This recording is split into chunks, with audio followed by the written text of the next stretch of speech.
Kapus Penkum Kejaksaan Agung atau Kejagung, Harli Siregar, memastikan ada peluang penetapan tersangka baru dalam kasus dugaan korupsi impor gula.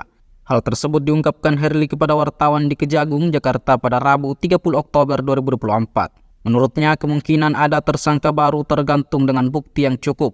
Ia juga menyebut setidaknya ada 2 alat bukti diperoleh untuk menentukan seorang menjadi tersangka atau tidak. Harli menambahkan, Kejagung akan menentukan apakah masih membutuhkan keterangan-keterangan saksi tambahan untuk membuat terang kasus tersebut. Dalam kasus ini, Kejaksaan menetapkan mantan Menteri Perdagangan Thomas Trika Silembong atau Tom Lembong dan Direktur Pengembangan Bisnis PT Perusahaan Perdagangan Indonesia atau PTI, yakni Charles Sitorus. Diketahui Tom Lembong ditahan di Rutan Salemba Cabang Kejaksaan Negeri Jakarta Selatan, sedangkan CS ditahan di Rutan Salemba Cabang Kejagung.